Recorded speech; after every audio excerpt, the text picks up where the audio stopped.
Welcome to another edition of Gems of the Archives. This image of a trash hut or trash house survives in the National Archives as a print, not as a photograph, and addresses a developmental milestone of St. Kitts.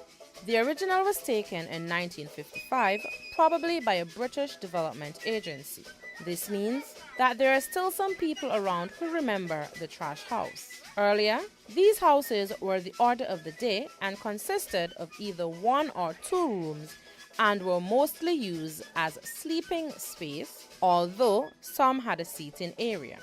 All the other family activities took place in the yard that surrounded it, which may even have included a small cultivated patch. The obstacle with these structures was the danger of fire. Cooking took place on coal pots in the yard, but there was no electricity, so people used candles and kerosene lamps after dark, which could get knocked down in the small space or burn a curtain that was blown too close to the fire by the breeze. Most time, candles and lamps were extinguished before the family fell asleep, but sometimes that did not happen.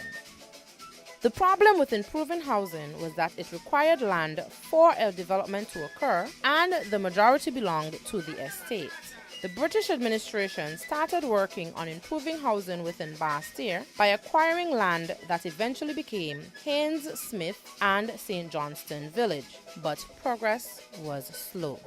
For the planters, these huts presented a danger, as any fire started in them could easily spread into the cane fields that were awaiting harvesting. The workers owned these huts, but the land belonged to the estate, so no substantial structures could be erected. J. Matthew Sebastian, editor of the Union Messenger newspaper, ran a campaign for better housing, advocating land ownership for the householder, who could then build a stronger and safer home. During the 1950s, the Workers' League experienced the ministerial system of government.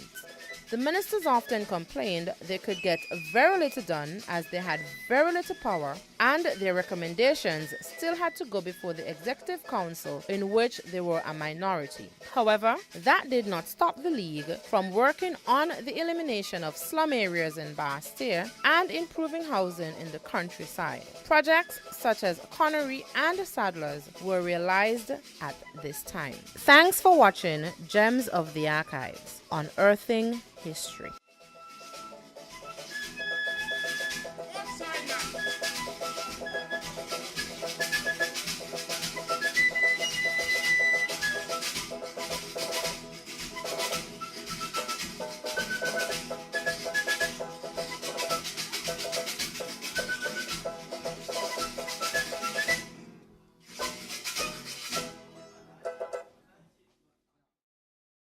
Visit the SKNIS on YouTube to watch informative, exciting, and thought-provoking programs such as Working for You, Current Speeches, SKNIS exclusives, and much more.